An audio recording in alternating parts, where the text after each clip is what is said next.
Max Lindquist, welcome back to our race report on the Texas Underground. How was it? It was a good weekend. Good turnout, great event all around. Was glad to be in Texas. That the Friday night when you showed me how the ground would move and how did all that work out for the race? It was a brutal racetrack. It was a gnarly race, but made for good racing. And, I think everyone was happy with the track we had. And, hats off to the crew. Like, turned out to be a good weekend of racing, and the weather held out. And, that's the biggest thing for all of us is dry conditions. Can't complain about that ever. Right. I mean, there was no dust, I'm assuming, because of the rain softened or allowed the dirt to be moist and not dried out. Yeah, I don't think I saw dust all weekend. I think they watered the track Sunday once, and that was about it. So, I mean, Saturday for the pros, I really don't think there was much track maintenance involved all day, which isn't necessarily a bad thing at all. No, that's pretty good. How did the youth turn out, or how was the youth turnout? I think our total entries were somewhere in the 400s. I'm not exactly sure, but saw some pretty good sized classes in the minis and in the 250s. They had some big gates, so it looked to be a pretty solid turnout. I think Easter always takes away a few riders as long travels and stuff, but I don't think it was a terrible weekend. I think there was a lot of people that showed up and had lots of good racing. Any special kid events during the weekend? Yeah, Friday night they did a Easter egg hunt for the kids, more for your younger kids and whatever, but just good to get the ATV community together and do some other things other than race. So how many eggs did you find? 0. So let everyone else find the eggs. Come on! You're on the younger side of the crowd. Don't be going there. Yeah. So left it to everyone, but no, cool of them to put that together, and I'm sure there'll be more things like that to come. So it looks like there's a good group of parents putting together some things like that for the ATV community, which is cool to see. That's awesome. You like to hear that. Did you get to watch or see any of the WMX races? Yeah, Kinsey Osborn was gone, and the rest of the race was a good, fun race to watch. And I think they were all tired at the end because I know I was, and the track was brutal. But yeah, they had I didn't get to watch the whole race. Them racing both motos Saturday like us really hurts that. I just know that the little bit I did watch and the parts I listened to, congrats to the defending champ. She's definitely proven to be the one to beat again this year. I think Niamh Shaw had a pretty good weekend in second. And then from there, lots of, changes and mix-ups throughout the field. I know Ellie Roush got on the podium in third, and she hadn't been on the podium since last year when it rained on what was it round? Did it rain in the Texas round last year or Georgia? Georgia Was a mutter. Yeah, she won Georgia last year in the mud. Well, she hole shotted the first moto, and she went 3-3 for the weekend. I do know that. I know that much. Yeah, I really need to start paying more attention to their overall finishes, to be totally honest. But looked like they had a decent turnout. I don't know what the total numbers was, but I think as soon as we get back north, it'll be good to see some other. I think there's a few people you're still missing out of that class. Obviously Andrea Berger. So I'll be interested to see when she gets back to the races where she inserts herself in the field, if she goes right back up front or not. So yeah, it was a pretty good weekend of racing. That everybody it turned out, and no incidents that you can recall? In the WMX class, Any or of just them? would like to say thoughts and prayers with Lane Baird. Grew up racing with him. He had a really bad get off Saturday morning in practice, and I know is in the hospital still recovering. Had a bad get off with some back injuries. Don't know all the details, so don't want to speak on it, but hopefully he gets back to 100% normal. Had a pretty gnarly get off in the rollers, so never nothing you want to see, but glad to at least hear he's doing well and in the hospital. Yeah, the name's familiar. Not real. Don't know who he is, but yeah. No, that was, other than that, like, I think there was, you have your obvious, little get offs and some turns and ruts like that, but he was the only person that I really know of that had, some major injuries this weekend, and just wanted to put that out there. Hopefully he gets better. So nothing you ever want to see as a racer. Definitely makes you appreciate your weekend you had, whether it's good or bad. Like we were talking earlier, definitely always worse. So he unfortunately, I think, got that end of the stick, the worst end. So hopefully he's recovering and getting better. So but yeah, just wanted to put that out there. Other than that, I think it was a pretty safe weekend. I really didn't see many other medic flags or anything, not that I know of. Hopefully I'm not forgetting anyone. Hopefully everyone went home safe. So I think it was a pretty good weekend for racing, and not too many incidents. yeah, that's good. In the pro-am, I think that Jackson won. Mason Jackson, he threw down some hot laps this weekend. He was definitely the man to beat. He actually jumped on TDR's machine, TDR Racing's Yamaha, and he looked like he owned the thing. You'd have thought he'd been riding it all year. So hats off to that kid. I think he went 1-2 overall went 1-2 moto scores for the overall. And then from there, Kevin Saar, actually our pro rider from Estonia, ran Pro-Am Sunday, and he was really quick, won the second moto. First moto had just a mid-pack start and ended up in the top 5, and then I think it was 4-2 or 4-1 he went for a second overall. So he rode very well, and then Blair Miller should have been third on the podium. He should have went 2-3 or 3-3 for third. He's definitely got something figured out on the gate though. I think he's ripped every hole shot so far this year, just about. So definitely has the starts dialed in and has some speed. So if he could, I think if he, as the season goes, if he can figure out his pace for a little longer, like, he is definitely a front runner and going to be a hard guy to beat as well. Sounds like it. How did the pro sport go? That was another good race. I'm trying to think which moto was which here. Music's got the point lead, doesn't he? I would just say Musik has the point lead and took the overall on the day, if I recall right. He definitely won the first moto. Good hole shots, and then just consistently clicked laps off from there. Another good race where you had Mason Jackson, Blair Miller, Jaden Launderville all mixing it up. Mason was another guy. He was on the podium in that class too. I just don't think he necessarily had the starts in that class, where Brett pulled the starts and just rode clean, consistent laps. And I think Mason was probably the fastest guy on the track this weekend, just in that class. Didn't necessarily have the starts with a shorter lap race to get him up front. But he rode very well. And then same with Blair Miller again. And then Jaden was fourth in that class.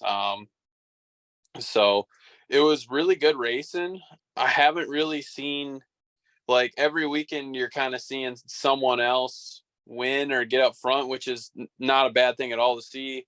You're kind of seeing where everyone's at and seeing everyone, like, on their good days and bad days. And I'll be interested to see as the season progresses, like, who the top 2 or 3 consistently are, because so far there really hasn't been like 1 or 2 guys that are, third or second. Like, they've really been jockeying back and forth depending on the start. And that's really been playing with their overalls. So I think it'll be another round or 2 here, and you should have a good idea who's really got the speed and is set out front. But definitely a good weekend for Mason Jackson and Brett Musik.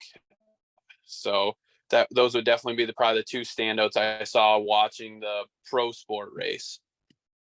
You think Kevin is running those classes or running the pro-am for more track time, more experience here in the States? Yeah, that was the first time he'd ran the pro-am class, so I'm not sure if it's something he plans on doing all year or not. But I mean, for me, like, I could definitely see why not? You're coming all the way across the pond to come race here, like, trying to get comfy on a machine that you aren't necessarily getting to ride when you're home. So to go out and ride on Sunday is definitely not a bad thing, I don't think. And like you said, good track time, good seat time on the machine. He looked really good Sunday afternoon, especially in Moto 2 when he settled in. So I definitely think it's not a bad thing for him. And whether he keeps running them or not, it was good to see him out there, and he was definitely laying down some fast laps. That's kind of what I was figuring, is that he was going to use that for training purposes, and getting more familiarized with the tracks and the way things work here in the States. That would kind of be my assumption. I haven't personally talked to him about it, but just from watching, that kind of seems to be what the team's doing. And I think it's also good confidence too, to go out there and spin some hot laps and mix it up with the top guys. Exactly, because some of those kids are no slouch. Dude, the top 5 guys in pro sport or pro-am, it's about the same guys.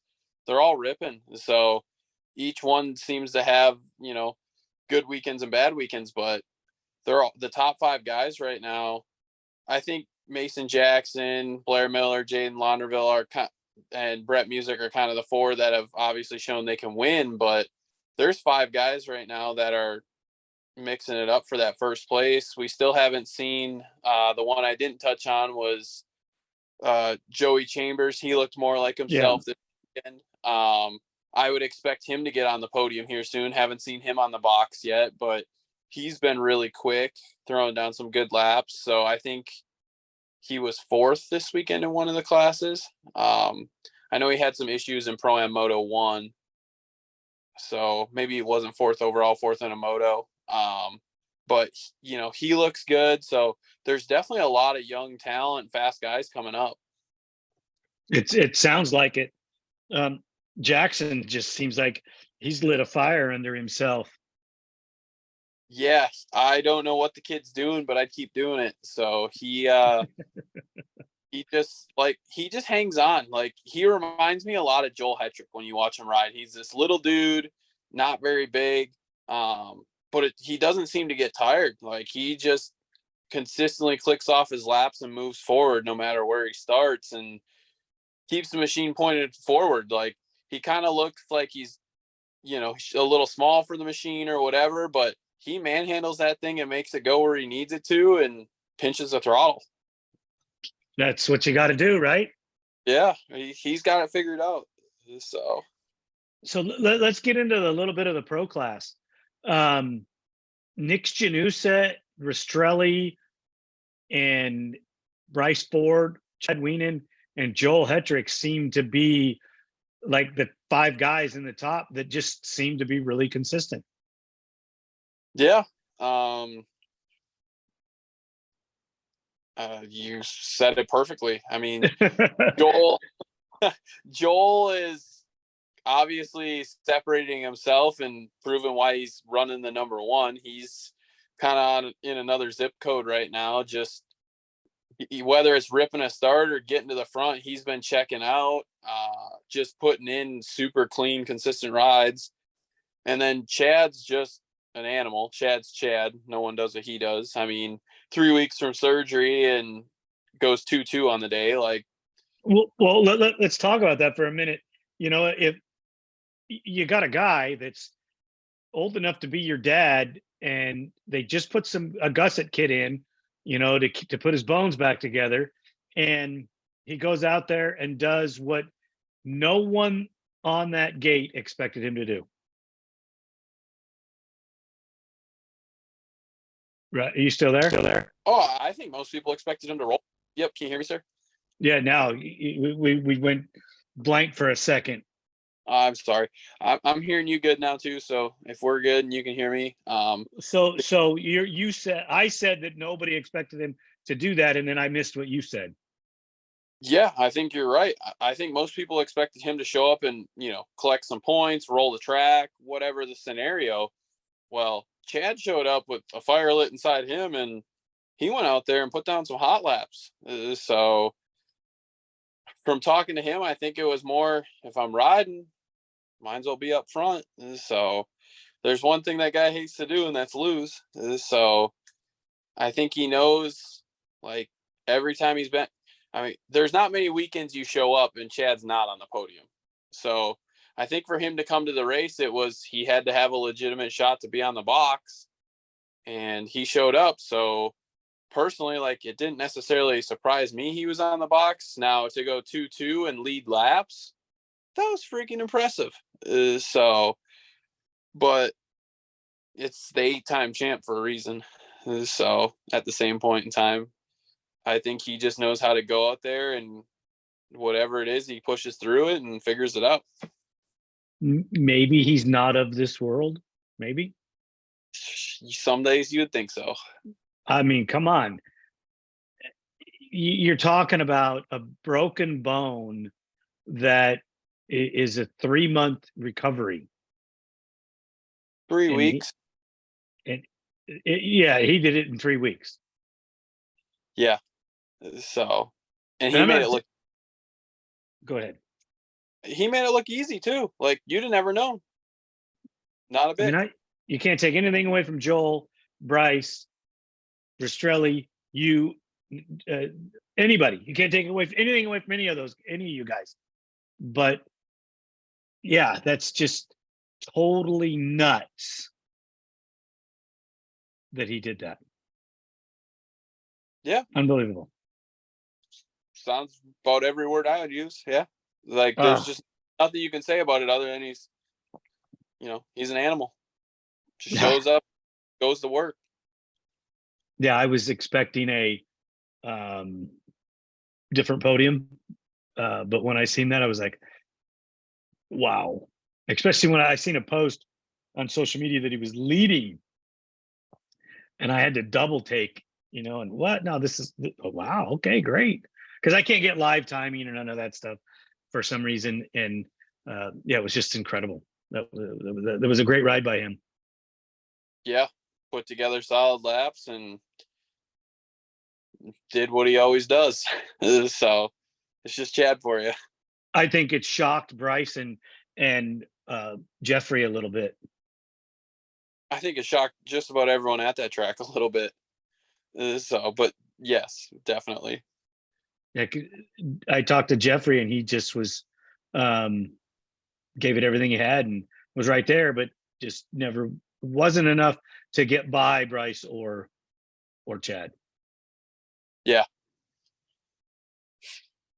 I mean, from the little bit I talked to Chad here after the race too, I think it was just, I felt good, and there was no excuses. Like, he just goes out there like nothing happened and goes to work, puts in his time. Do you think he had any pain? Not really, to be totally honest. I mean, even talking to him today after the race, or this week after the race, like, he's taken a little time away from the machine, but he's not in serious pain, no problems. Like, he's really good at taking care of his body, and I think he's done everything he's needed to do to get that thing as healed up as he can, and he does what he does to keep the pain away. But he's obviously got a high pain tolerance, and they obviously did a really good job with that gusset kick because it held together well. Wow. If I break a collarbone, I want that guy's number. Yeah, no kidding. Wow, that's incredible. So how do you think the race broke down for the pro class?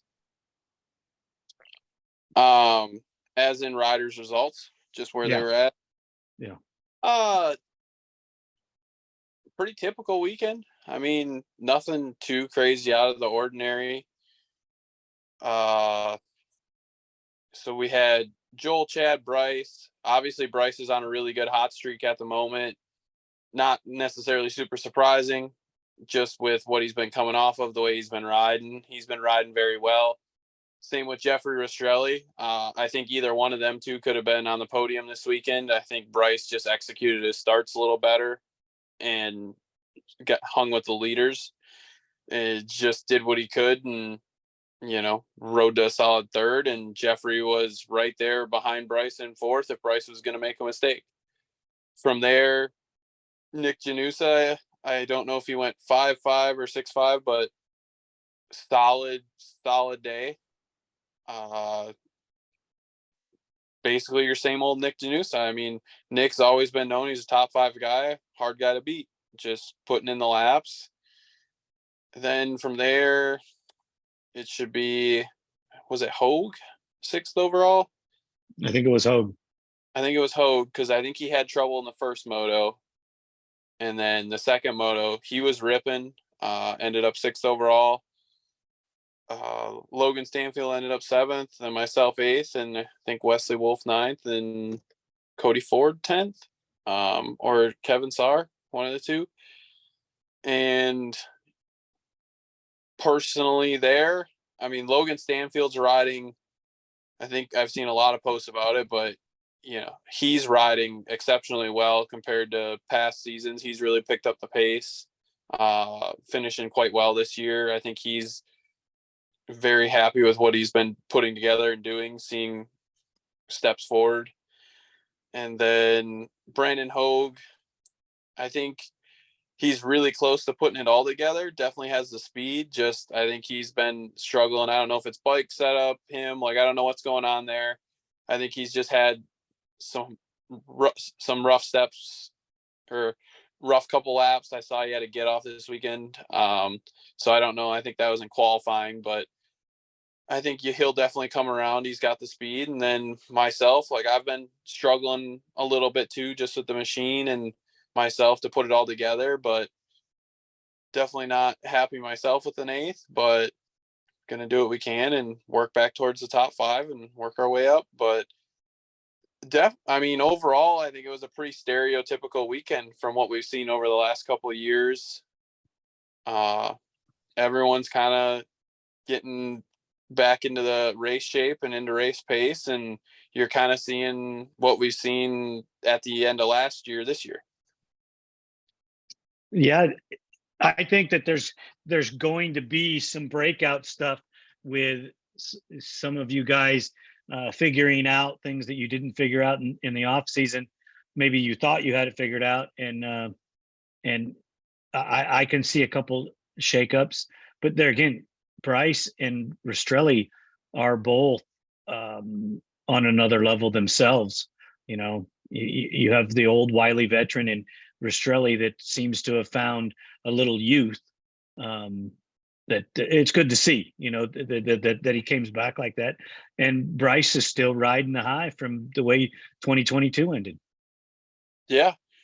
I mean, Bryce has pretty much taken everything he did at the end of last year and is just continuing to roll with it and put in good laps, having good confidence. And then Rastrelli's definitely probably, other than Logan Stanfield, Jeffrey Rastrelli's definitely probably made the biggest step forward in his program, or however you'd like to put that. He's doing very well this season. I expect to see him continue to do what he's doing. You can tell just from talking to him and watching him ride, he's super happy with the whole program, the package they have going. So I would definitely expect to continue to see him work his way towards that podium every weekend. That's kind of the way it looks. And you, Hogue, and Stanfield are probably right there in the mix, along with Nick, to spring into action at any given moment to shuffle the field. Yeah, I mean, personally, I think if anyone's going to do it, it's like you kind of said, Hogue and myself. We've both been podium guys, both been there, know what it takes. I think we're both dealing with our own issues, and obviously would like to say we'll both end up on the box at some point, and from there you just kind of see what happens. But other than that, I kind of think you're going to keep seeing what you've seen. Like Nick Januthas going to continue being a top 5 guy. Bryce and Rastrelli are going to continue pushing for podiums, and I think Chad and Joel are going to continue being up front. So it's going to take, one of us 5 guys from 3rd to 7th to figure something out and continue pushing forward. So the contrast from underground to Pennsylvania High Point is they're night and day, different facilities, different kind of dirt. And what do you think the difference is going to be for, let's just say, you going from this rough, loose, spongy dirt to the hard pack?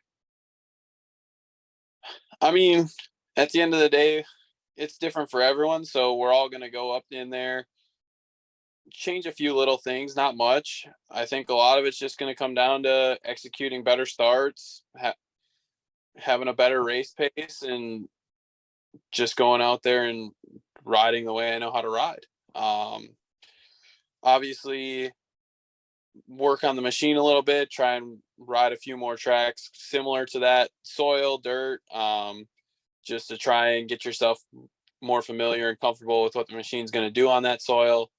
But at the end of the day, I don't think track to track's going to change a ton. I think it's more going to be up to the rider to figure it out and go fast. Pretty much. You make some adjustments as you go, and we'll see how it all shakes down. Yes, sir.